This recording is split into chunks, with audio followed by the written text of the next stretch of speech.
네, 영혼의 경제학자 명지대 경제학과의 우석진 교수 모셨습니다. 어서 오세요. 예, 안녕하세요. 영혼의 경제학자 우석진입니다. 네, 오늘은 이 대장동 개발 사업, 그러니까 그 사업 자체를 한번 좀 그 조명을 했으면 좋겠는데요. 총평부터 좀 해주신다면. 일단 좀 참담하고요. 네, 혹시 그 영화 타짜 혹시 기억나세요? 타짜가 1, 2, 3가 있어갖고. 일단 원인데 네. 그 김혜수가 이제 정마담으로 나오는. 예. 근데 거기 보면은 이제 그 호구를 거기 그 소위 말하는 판때기에 앉히기 위해서 상당히 공을 많이 들이죠. 네, 맞아요. 지금 이 사태를 보니까 우리가 호구가 돼가지고 그 판때기에 앉아 있는 거 아닌가. 그래요? 그런 생각이 하나 들고. 네. 그 다음에 이제 거기 보면은 이제 평경장이나 그 여러 이제 그 타짜들이 돈을 따고서 그 따는 것도 하나 문제지만은 그 돈을 들고 나가는 것도 사실 굉장히 큰 문제거든요. 예. 그래서 뭐 보통 평경장 같은 경우는 이제 개평이라고 판돈 딴 돈의 반을 놔두고 그 반만 들고 나오거나 아니면 이제 거기 이제 뭐 보디가드나 이렇게 해서 이제 싸워가지고 돈을 들고 나오는데 네. 우리나라의 그 이제 아주 유명한 이제 법조인들 대법관 포함해서 그런 사람들이 올라타가지고 이런 보디가드 노릇한 거 아니냐, 그러니까요. 라고 하는 그런 측면에서 참 실망스럽다. 네. 이제 이런 생각이 들고 예. 그리고 요 이제 그 대장동 관련된 그 개발은 한 6천 가구가 좀 안 되는 이런 수준에서 지금 벌어진 일이거든요. 근데 지금 대선 과정에서 보면은 거의 후보마다 거의 200만 원 이상 공급을 지금 약속을 하고 있어요. 부동산 공급 그렇죠. 예. 예, 200만 원 정도 공급을 하고 있는데 이게 이제 민간이든 공공이든 아니면 혼합이든 이제 이러한 현상들이 이제 쭉 벌어질 건데 이거를 체계적으로 어떻게 개발 이익을 환수할 조치들이 같이 나와주지 않으면은 이러한 이제 사건들은 다시 뭐 재발된다. 네. 그런 측면에서 좀 이제 뭐 참담하고 좀 우려스러운 시선을 보고 있습니다. 예.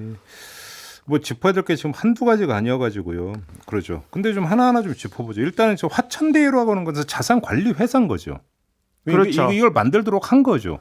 그 이제 그 법인세법상 그러니까 SPC가 있고 AMC가 있고 그러니까 이게 너무 전문 용어라. 그것부터 좀 설명 좀 해주실래요? 그러니까 이제 이게 이제 사업을 하게 되면은 개발 사업을 하게 되면은 이제 제일 먼저 나오는 게 지금 법인세법상 여기 그 투자된 금을 이제 소득 공제하겠다는 이제 하나의 목적이 있고 그걸 위해서 법인세법상 이제 그 SPC를 하나 세우도록 돼 있어요. 예. 그 이제 PFB라고 부르는 건데 거기에는 이제 사람을 둘 수가 없어요. 그건 페이퍼 컴퍼니예요. 그러니까 실제로 일을 할 수 있는 회사가 하나 필요한데 그게 이제 자산 관리 회사라고 하는 이제 AMC에 되는 거예요. 그러니까 이제 그렇죠. 예, 시행사가 있고.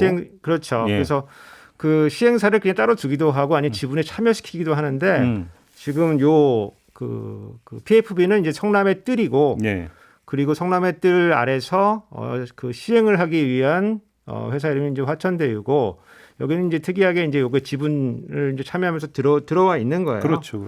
이걸 잘 보면은 이제 그 원래는 이제 이 전체 컨소시엄 이름은 이제 하나은행 컨소시엄이에요. 그래서 하나은행이 마치 대장처럼 되어 있고 거기서 이제 화천대유를 뭐 시행사로 선정해서 이렇게 이제 되는 걸로 외관은 갖춰져 있는데 이제 이번 사건이 전개되는 양상을 보게 되면은 예.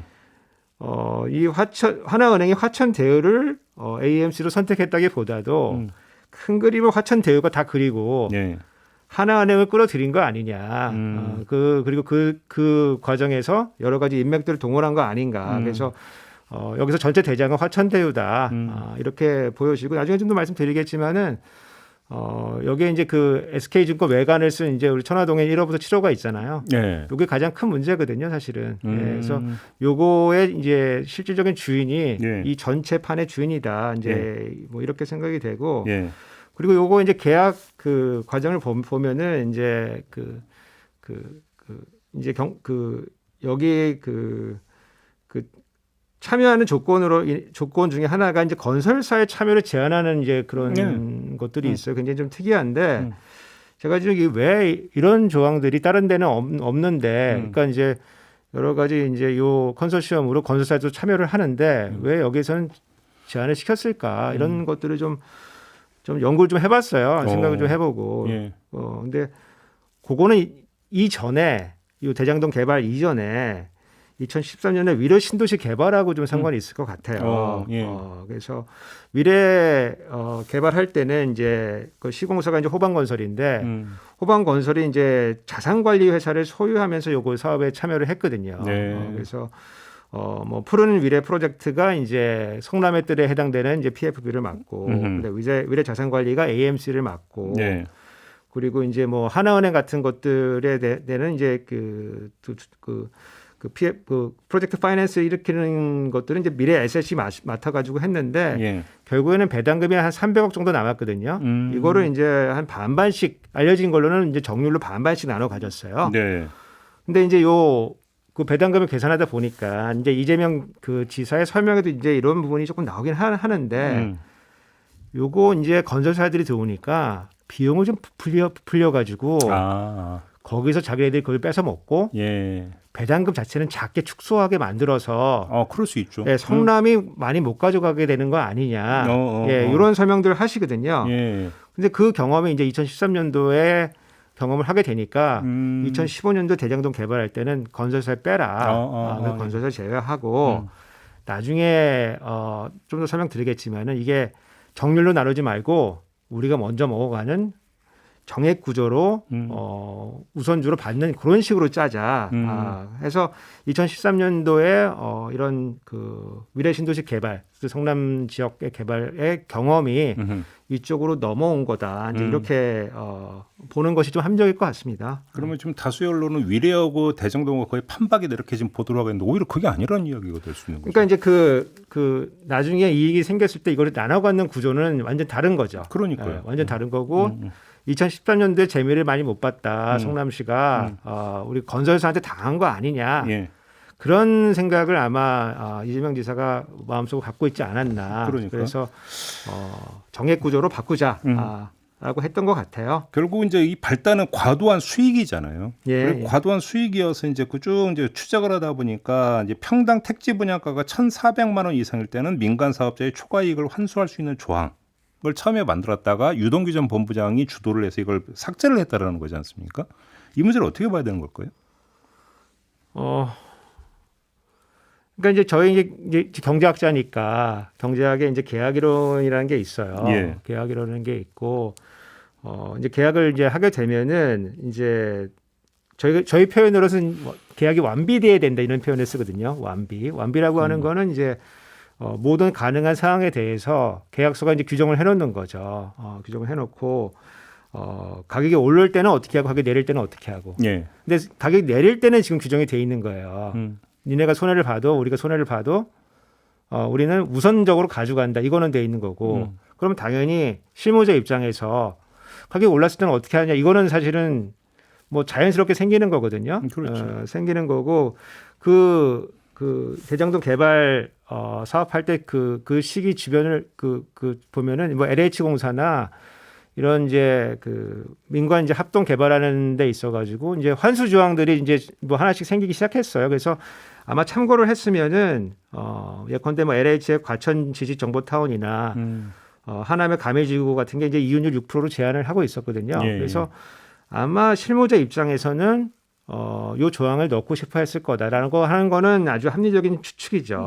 근데 이제 이게 왜 빠지게 됐느냐 이제 요거를 생각을 해보면은 이제 잘 이해하는 입장에서 보면은 만약에 우리가 손해 봤을 때 우리 먼저 그 이익을 챙겨달라고 했는데 올라갔을 때 그것도 우리가 예컨대 뭐 캡을 씌워가지고 환수하려고 하면은 이 그 계약 자체가 성립이 안 될 수가 있다. 딜이 만들어지지 않을 수가 있다. 이제 이런 걱정이 이제 하나 있을 수가 있고 그 다음에 이제 뭐 어저께 이제 유동규 본부장 이제 구속됐는데 이게 특가법상 이제 배임이거든요. 그래서 아마 그런 사후에 나중에 돈을 돌려받기로 파킹을 이제 하는 식으로 해서 그 민간 개발업자에게 조금 편익을 봐준 거 아니겠느냐. 이건 이제 수사에서 나와야 되는 그렇죠. 이제 그런 부분인 것 같아요. 그러니까 좀 그 종합을 하면 왜 그 처음부터 공영 개발로 안 갔느냐, 왜 민간을 끌어들였느냐 이 얘기인데 지금 이재명 그 후보 쪽에서는 지금 이거는 성남시에서 감당을 그런 어떤 그 덩어리가 아니었다 이런 주장이었던 거잖아요. 그러니까 이제 뭐 요 문제뿐만 아니고 네. 민자냐 아니면 공공이 직접 하느냐 이제 이런 문제는 늘 나오는 문제예요. 근데 이제 공공이 했을 때는 사실은 이제 공공의 이익을 최우선으로 할 수 있다는 장점이 있는 거예요. 네. 다만 이제 공공이 자금을 조달할 수 있는 능력이 되느냐, 그렇죠. 된다 그래도 지금 바로 되느냐는 문제가 있어요. 그래서 근데 뭐 대정동 개발이나 뭐 일산대교나 공공이 했으면은 아마 순서가 좀 뒤로 많이 밀렸을 거예요. 그리고 대정동 같은 경우에는 이제 그 성남시가 이제 이재명 지사가 시장이 되면서 모라토리엄을 선언한 적도 있거든요. 그렇죠, 그리고 그때 그렇죠. 이제 정부 상황이라고 하는 게 이제 박근혜 정부이기 때문에 성남시가 이제 채권 발행한다 그래도 자기 돈을 조달한다고 해도 그 상황이 녹록치 않았을 거고. 네. 그래서 이제 뭐 공공개발은 그렇게 뭐 쉽지는 않았을 거다. 2015년도에 바로 하기에는. 다만 이제 2, 3년 기다렸으면은 집값이 올랐을 거니까. 그럼 바로 그 지점인데 지금 모든 것들은 결과론적인 부분이 있잖아요. 집값이 엄청나게 폭등을 했기 때문에. 예. 그러니까 중요한 것은 2014, 15년 시점에서 어떻게 봤을 것인가. 이게 가장 핵심적인 문제 아닙니까? 그러니까 이게 좀 애매한 게 2014년도면은 확실하게 안 좋아요. 부동산 경기라고 하는 게. 그때 뭐 그렇죠. 그 박근혜 정부 때 뭐 빚내서 집 사라 뭐 이런 이야기 나올 때 그러니까 비슷한. 이제 그게 이제 뭐 그 글로벌 금융위기 2008년도부터 시작해가지고 침체되기 시작해서 뭐 깡통 전세다 막 이런 게 막 나올 때거든요. 그래서 2014년 확실하게 안 좋아요. 근데 2015년도가 되면은 이제 슬슬 이제 조금씩 움직이기 시작하는 거거든요. 그러니까 이제 이게 판단이 들어가야 되는 거예요. 이게 지금 올라가는 지금 어떤 추세에 있는 거냐 아니면은 단기적으로 올랐다가 내려가는 추세에 있는 거냐. 요거는 이제 판단의 문제가 되는 거거든요. 그걸 알면 돈 못 벌 사람이 없죠. 그렇죠.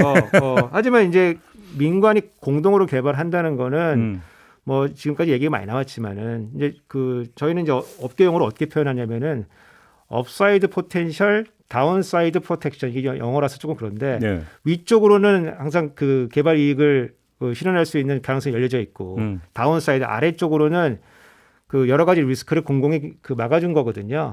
그래서 뭐 수용이라든가 인허가 문제가 가장 크리티컬한 문제인데 중요한 문제인데 이거를 성남시가 거의 이제 해결을 해줬기 때문에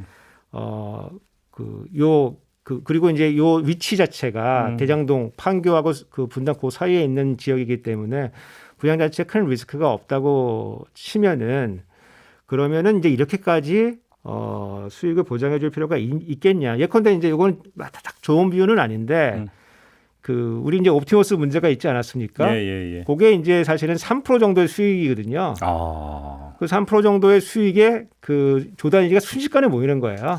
그래서 민간 공동개발이라고 하더라도 이 여러 가지 그 어려움들을 공공 부분이 막아주고 있는 구조이기 때문에 지금 같은 구조가 아니더라도 선진국은 이제 약간 더 낮은 수익률에서도 많이 이런 개발들을 하거든요. 그래서 선진국 경제 개발 모형이 이제 가능할 걸로 사실 보여지긴 합니다. 알겠습니다. 이제 정리를 하면 이제 그 과도한 수익이라고 하는 것들이 이제 그 왜 이렇게 설계가 됐는가에서 이것이 쉽게 말하면 어떤 비리가 연결이 된 과도한 특혜였느냐, 아니면 사업 성사를 위한 당근이었느냐. 그리고 이 문제가 남는 것 같고요. 이게 좀 수사로 좀 밝혀져야 될 문제인 것 같습니다. 자, 오늘 이렇게 마무리하죠. 명지대 우석진 교수와 함께했습니다. 고맙습니다. 감사합니다.